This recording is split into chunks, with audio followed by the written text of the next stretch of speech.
Well. Look who just became a $2 million question. Manned, somewhere far above the noise of ordinary life, in a building wrapped in glass and silence, a decision was made that most people will never hear about. No press release, no headlines, just a quiet transfer of money. 7 figures, clean and deliberate, $2 million. Not spent on luxury, not invested in technology or land or markets, but directed towards something far more unsettling. The object of that investment wasn't a product or a system, it was a type of person, a very specific kind. Someone whose way of thinking disrupts rooms without speaking. Someone whose presence makes structures uneasy. Someone like you. Banned. The goal wasn't admiration. It wasn't curiosity for curiosity's sake. It was concern. Over 6 months, a private research firm, one of those entities that doesn't advertise, doesn't publish, and doesn't exist in public records, was tasked with answering a question powerful people are afraid to ask out loud. What happens when certain individuals stop breaking the way they're supposed to? What happens when pressure doesn't crush? When loss doesn't erase? When isolation doesn't dissolve identity, but instead refines it? Governments consult firms like this before revolutions, before economic shifts, before social fractures. And this time, the assignment wasn't about crowds, it was about anomalies. On paper, the directive was clinical and contained. Identify individuals exhibiting a specific psychological pattern. Map their decision-making logic. Track how they process information, threat, and uncertainty. Most importantly, determine how to recognize them early, before they disrupt systems simply by existing within them. This pattern wasn't associated with charisma or leadership or ambition in the traditional sense. It belonged to people who endure conditions designed to dismantle them and emerge altered, sharper, more precise, less compliant. Individuals who unsettle others not through aggression, but through clarity, through a refusal to fracture where fractures are expected. And if something tightened in your chest just now, that wasn't an accident. Recognition rarely announces itself loudly, derives as a quiet internal, because you've always known you were different, even if you never had language for it. Not special in the motivational poster sense. Different in ways that made conversations stall. Different in ways that caused therapists to pause, friends to drift, and strangers to look twice. You've probably spent years wondering why you couldn't respond to life the way others did. Why events that hollowed out people around you seemed to carve something harder, cleaner, more defined inside you instead. The study didn't ask whether something was wrong with you. It concluded something else entirely. You had become expensive to understand. The first phase was routine, or so the researchers thought. Standardized personality frameworks, corporate psychology staples, trait matrices, behavioral indices, emotional regulation scales. The control groups performed as expected. Data fell neatly into curves and clusters, predictable distributions, clean categories. The models worked. Then your psychological profile was introduced into the system, and the patterns stopped behaving. The results weren't incorrect. They were simply outside the parameters the models were built to interpret. The researchers labeled it profile drift, a technical term meant to soften a deeper truth. Your personality type doesn't fit conventional frameworks because those frameworks were designed for people who rely on the system to define them. You didn't. You constructed yourself elsewhere. Stress response data made this even clearer. Most humans follow a familiar arc under pressure: initial stimulation, peak performance, then decline and collapse. You didn't. Increased pressure produced increased clarity, noise dropped, focus sharpened, emotional interference diminished. It was as if chaos activated something dormant, rather than overwhelming it. While others scrambled to adapt, you moved as though you'd been rehearsing for collapse long before it arrived. Traditional motivators failed to explain this. Money barely registered, status produced indifference. Approval had limited effect. What moved you couldn't be quantified easily. Transformation, truth, the internal satisfaction of becoming something no one believed you could survive into. Phase 2 escalated the concern. Neural imaging, biometric tracking, real-time monitoring of how your brain processes fear, reward, social threat, and moral conflict. Subjects were selected carefully. Individuals with histories of extreme psychological stress, long-term isolation, deep betrayal, sustained manipulation, abandonment during moments that typically dismantle identity. They were placed into controlled environments engineered to trigger core human fear responses: rejection, scarcity, danger, ethical compromise. The expectation was collapse or avoidance. What they observed instead unsettled the room. Fear was present. The amygdala activated as it should, but something else happened simultaneously.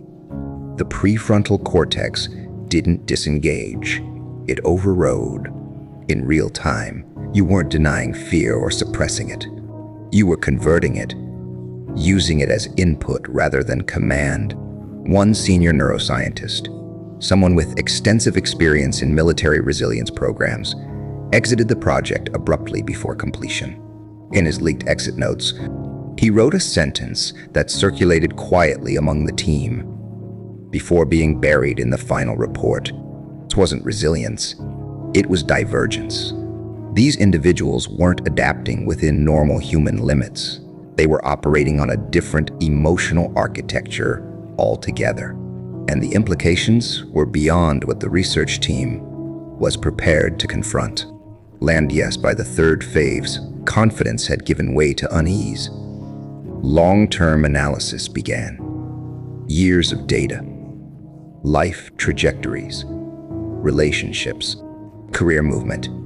The goal was to determine whether this personality type stabilized into functionality or detonated into self-destruction over time. The findings dismantled the remaining assumptions.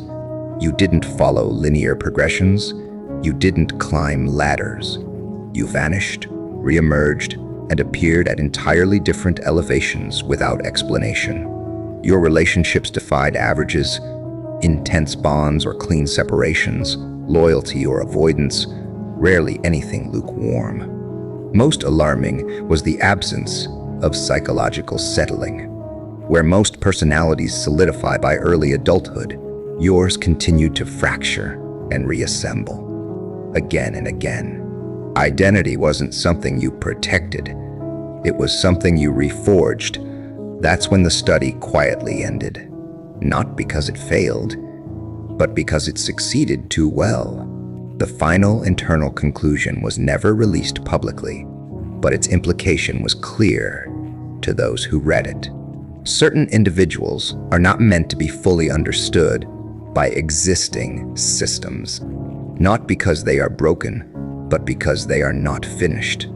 And studying them too closely may reveal limits in the observer rather than the subject.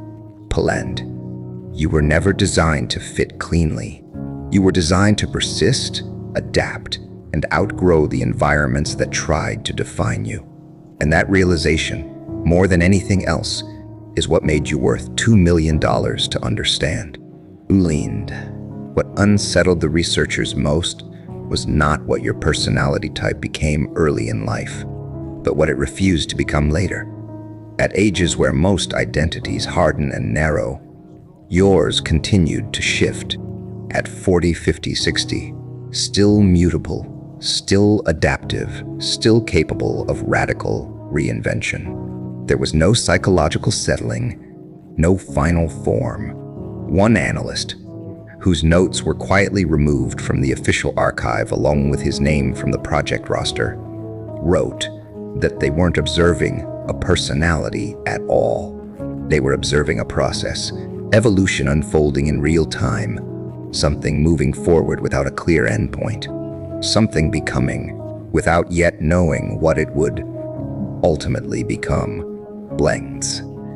That realization reframed the entire study and made the cost suddenly feel justified. When the data was expanded beyond individual traits and examined across social structures, a pattern emerged that no one in the room expected. Your type appeared in places you were never statistically meant to occupy. Traditional personality profiles tend to funnel people into predictable roles. Certain temperaments cluster in medicine, others in the arts, others in administration or leadership. Yours did not. It scattered across industries, cultures, economic classes, and belief systems. Yet despite this surface-level diversity, the functional role was always the same. Wherever you appeared, you became the variable, the destabilizing, the presence that altered the entire system simply by operating at full intensity in environments designed for people running at half capacity. Lenius. They found your type at the top of organizations, leading companies, only to dismantle them from within, rather than dilute a core vision. They found you among artists who abandoned recognition the moment it demanded compromise. Among employees dismissed not for incompetence, but for exposing the limitations of everyone around them through sheer clarity and effectiveness. Your profile surfaced repeatedly in spiritual circles, political movements, underground cultures, never fully central, never fully peripheral, always at the edge where trust and fear coexist. Those who understood you gravitated instantly. Those who didn't sense a threat they couldn't articulate. The implications were deeply unsettling to anyone invested in stable, predictable human behavior. The conclusion became impossible to ignore. Your personality type does not respond to conventional control mechanisms. You cannot be motivated by the usual incentives. You cannot be managed through fear, loyalty, status, or shame. You cannot be reliably predicted because your desires are not aligned with what keeps systems functioning smoothly. That's when the research was handed off to a different class of expert. Not organizational psychologists, not behavioral consultants, intelligence analysts, specialists in radical belief formation, mass consciousness shifts, and non-traditional influence structures. Their task was simple and alarming. Determine whether individuals like you posed a genuine threat to existing power systems. Blends. This is where the research crossed a line and disappeared from public reach. Advanced modeling was deployed to simulate what happens when people like you stop existing in isolation. When enough of you begin to recognize one another, not forming movements, not joining causes, but aligning at the level of perception. Shared clarity, shared refusal, shared unwillingness to fracture under pressure. The simulations produced outcomes so consistent, they were difficult to dismiss. Once your personality type reaches a critical threshold, once enough of you stop masking, stop diluting, stop pretending to be normal, the systems built on passive compliance begin to fail. What followed in the models wasn't chaos or rebellion. There were no riots, no coups, no dramatic overthrow. There was something far more destabilizing: quiet withdrawal, mass disengagement. People simply walking away from structures that depend on their participation, building parallel systems that don't seek permission, recognition, or validation. Economies without gatekeepers, communities without hierarchy, meaning without external approval. In every simulation, Existing power structures didn't evolve fast enough to contain this shift. They didn't reform. They collapsed under their own irrelevance. Blend. That was the moment the billionaire who funded the research attempted to erase it. Not because it was wrong, but because it was right. Because it revealed something no system wants to acknowledge. Some people are not meant to be governed the same way. Some personalities are not designed to stabilize the world as it is, but to make it impossible for the world to remain that way.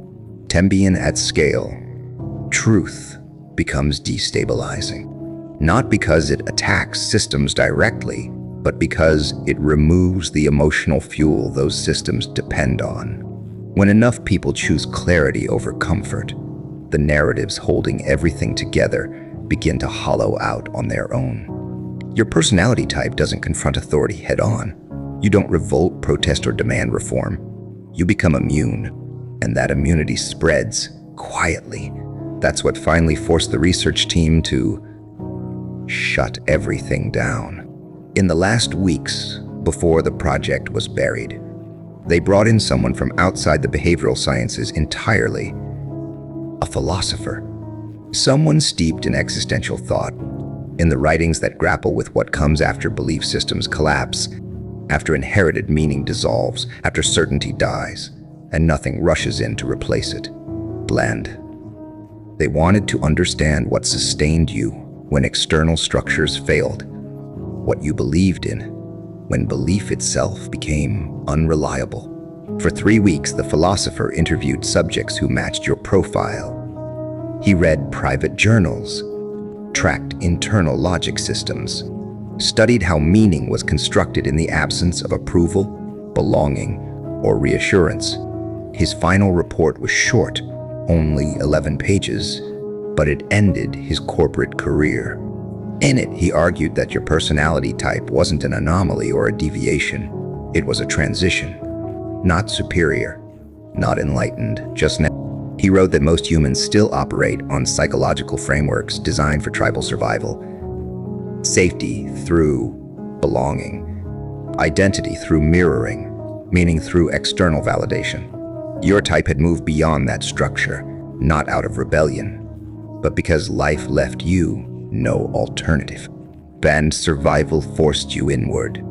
Trauma, isolation, systemic failure stripped away inherited meanings until you had to generate your own. Safety stopped coming from numbers and started coming from internal coherence.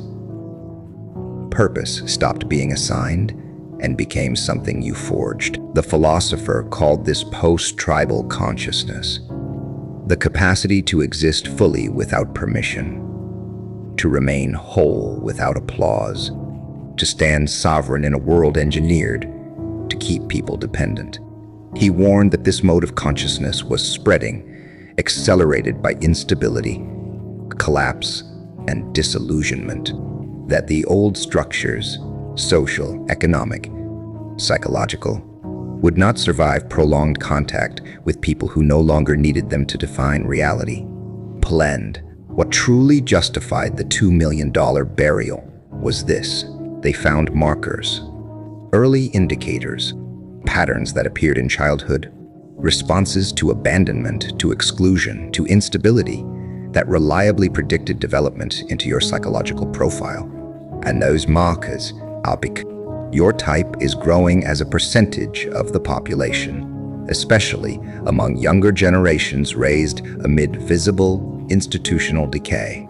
People who never fully believed the old promises, who built their sense of self in environments where certainty was already broken.